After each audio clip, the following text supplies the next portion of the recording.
Vou relatar agora algumas visões e testemunhos da minha caminhada com Cristo. Estava jejuando por quase 6 meses. Quando encontrei com um irmão de outra igreja, começamos a conversar sobre diversos assuntos. Não me lembro como chegamos ao assunto, mas ele ficou sabendo que eu estava jejuando todos os dias e não perdeu a oportunidade de tentar me desanimar. Ele me disse: "Você pode até estar fazendo muitos jejuns, mas se você não fizer isso segundo as tradições dos judeus como eles o fazem, será tudo inútil. Deus não irá receber os seus jejuns. Na verdade, Ele não está recebendo." Hoje isso parece patético para mim, mas na época eu fiquei muito turbado com aquelas palavras, pois eu não tinha entendimento direito das coisas, e senti verdadeiramente estar perdendo meu tempo fazendo jejuns de forma errada. Eu pretendia jejuar por um ano inteiro todos os dias, e eu já estava na metade desse tempo. Mas antes de desanimar completamente, resolvi perguntar ao Senhor em oração se aquilo era assim mesmo como me tinha sido dito. Então o Senhor Jesus me respondeu em uma visão. Foi assim que aconteceu. Após uma noite de culto, cheguei em casa e me deitei em meu sofá. Fechei os olhos por cerca de uns 30 segundos. Fechei os meus olhos, mas tenho absoluta certeza de que eu não estava dormindo. De repente deu tipo um flash de máquina fotográfica nos meus olhos estando com eles fechados. Quando dei por mim, eu estava voando em espírito do lado de fora da minha casa a uma distância de mais ou menos uns 200 metros. De lá, eu olhei para minha casa e a vi se transformar em um canhão de guerra. Após se transformar, o canhão virou para o alto e começou a disparar grandes bolas de fogo brancas e azuladas para o céu. Voltei para o meu corpo e abri os meus olhos. Quando voltei, certifiquei-me de ter tido um breve arrebatamento de espírito aos ares. Então ouvi a voz de Deus me dizendo: "Eu estou recebendo todos os seus jejuns." Continuei, pois o canhão atirando para o alto significava que as minhas campanhas de jejuns e orações estavam sendo recebidas do jeito que eu estava fazendo mesmo, abstendo-me de comida e bebida. Fiquei maravilhado, irmãos, com essa resposta da parte de Deus. Pessoas podem até tentar te desanimar, mas se você tiver alguma dúvida, não caia em confusão. Pergunte para o Senhor porque Ele vai te responder. Quando eu morava no apartamento ainda, saindo de manhã para o trabalho, aconteceu algo tremendo que eu nunca esqueço. Fechando a minha porta e seguindo o corredor do prédio, ouvi alguém chamar pelo meu nome audivelmente. Parei, virei para trás e vi que não era ninguém. Achei estranho, mas segui adiante para a saída do prédio. Antes de eu pegar o ônibus para o trabalho, eu tinha que atravessar 2 pistas que são muito perigosas e movimentadas, principalmente pela manhã. Como eu estava com pressa, atravessei as pistas sem prestar muita atenção, e um veículo passou veloz bem na minha frente, de maneira que eu fiquei atônito com o risco de morte que acabara de correr ali. Parei do outro lado já no ponto de ônibus, e fiquei refletindo sobre o ocorrido e agradecendo pelo livramento de Deus, pois tenho certeza de que aquele condutor não pararia o carro para eu passar, e se eu estivesse mais à frente, ele me jogaria para o alto com tudo. Mas sei que isso foi Satanás. Pois bem, logo o Senhor me respondeu sobre o caso e me disse: "Lembra daquele tempo que você parou no corredor do prédio? Eu te dei livramento ali na pista através daquela parada que você deu lá atrás. Eu sabia que esse motorista não iria parar o carro para você passar. Sei também que você não estaria atento. Por isso eu dei ordem ao meu anjo para te chamar pelo nome e te atrasar o tempo necessário, para que tivesses este livramento que se viu."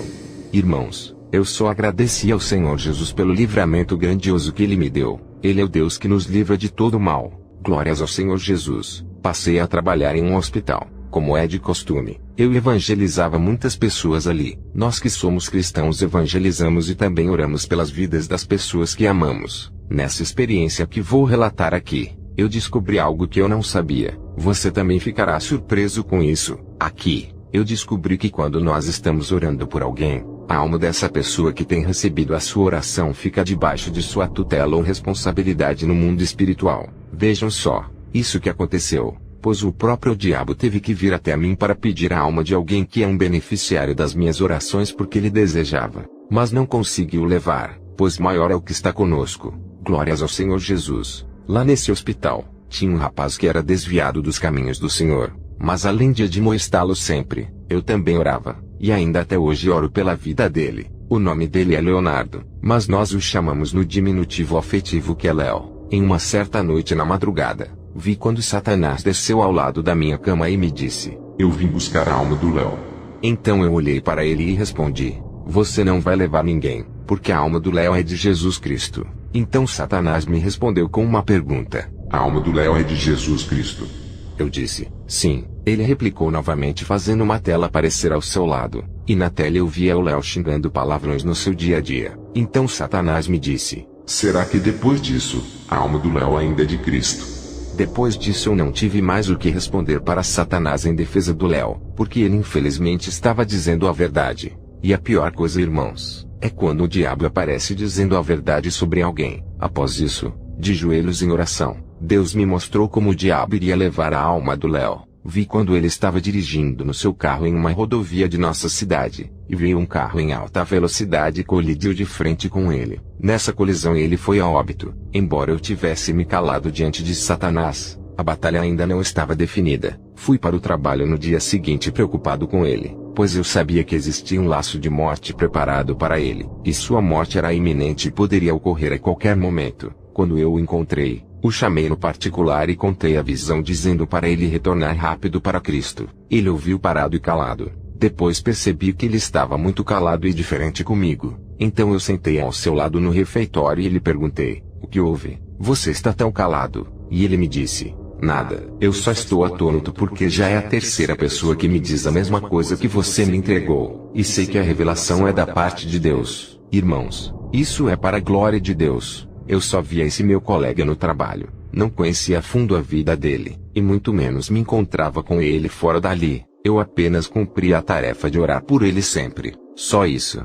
Mas Deus me revelou os segredos sobre ele. Obrigado, Senhor. Porém, eu sabia que o laço do diabo para ceifar a vida dele ainda estava armado, e eu precisava fazer algo a mais por ele, pois eu reconheci que ele estava sem forças para retornar para Jesus. Embora eu tivesse sempre evangelizando e dando uma força para ele, resolvi então fazer uma campanha de jejum e oração pela vida dele, para Deus não deixar o diabo matá-lo. Graças a Deus esse meu colega está vivo até hoje. As almas precisam de nós. Elas precisam de sacrifícios da nossa parte, meus amados. Eu estava na igreja cultuando, e passaram a direção do trabalho de libertação para uma das irmãs. No meio do culto eu tive uma visão com ela. Vi uma espada cortando o cenário à minha frente de alto a baixo. Pensei em entregar para ela após o culto, mas naquela noite algumas pessoas já tinham entregado revelações para ela, e eu decidi esperar um momento mais oportuno para entregar a visão. O marido dessa irmã infelizmente estava desviado da presença de Deus. No decorrer da semana, fiquei sabendo que uma irmã de outra igreja dirigente de consagração estava querendo entregar urgentemente uma revelação de Deus para esse marido da irmã que era desviado.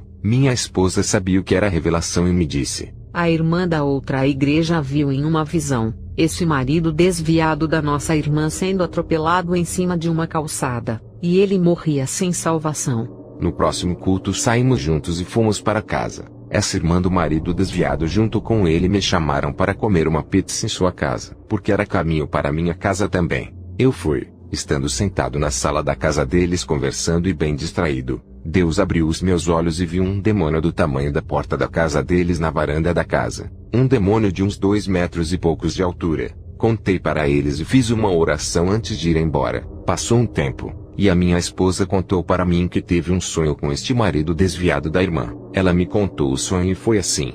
No sonho eu estava indo na casa de um parente, quando de repente encontrei com uma conhecida que me parou e disse: você está sabendo o que aconteceu? Eu respondi que não estava sabendo de nada, e perguntei logo o que tinha acontecido. Então a conhecida me respondeu: a irmã fulana de tal ficou viúva porque o seu marido morreu com uma descarga elétrica. Minha esposa respondeu: não pode ser, eles acabaram de se casar. Como pode ter acontecido uma coisa dessa? E eu fiquei vendo aquela conhecida minha no meu sonho confirmando aquela tragédia que tinha ocorrido com o marido da irmã fulana de tal. Quando a minha esposa me contou este sonho, eu montei um quebra-cabeça das evidências que indicavam um espírito de morte atuando para levar a vida do marido desviado dessa irmã. Pensei, primeiro a visão que eu tive na igreja da espada cortando de alto a baixo, o cenário na minha frente, depois a revelação do carro pegando ele em cima da calçada, depois o demônio de mais de 2 metros que via em sua casa, e por fim o sonho da minha esposa. Então eu deduzi por discernimento: esse varão está para morrer a qualquer momento, eu preciso fazer alguma coisa para ajudá-lo imediatamente, senão o diabo vai acabar levando essa alma para o inferno. Fui à casa dele para conversarmos. Contei tudo para ele sem omitir nada. Disse para ele que tomasse uma posição com Deus rapidamente antes que fosse tarde demais. Disse para ele que por ser seu amigo eu daria um presente, uma campanha de jejum, oração e subida no monte por 7 dias consecutivos. Disse para ele que eu ia pedir ao Senhor Jesus para estar amarrando todo o espírito da morte e fechando toda a sepultura na vida dele. Disse que isso era o que estava ao meu alcance fazer como amigo dele. Iniciei a campanha. Teve dia que choveu. Teve dia que eu estava com muitas dores inexplicáveis no tórax e no abdômen. Depois as dores se alastraram para as costas. Um nervo meu das costas saiu do lugar, de maneira que eu sentia dificuldades para respirar. Mas eu fui até o fim porque a vitória era gratificante. Hoje, mais ou menos umas 2 semanas depois da campanha que fiz, estou tendo o privilégio de ver o meu irmão em Cristo com a sua aliança renovada com Deus, e alegre com a sua esposa e o seu filho também. Isso é maravilha de Deus. Não tem dinheiro que pague isso. O meu irmão está de volta na casa do Pai, e eu tive participação no seu retorno. Numa certa feita, Jesus falou: amai-vos uns aos outros como eu também vos amei a vós. Amém.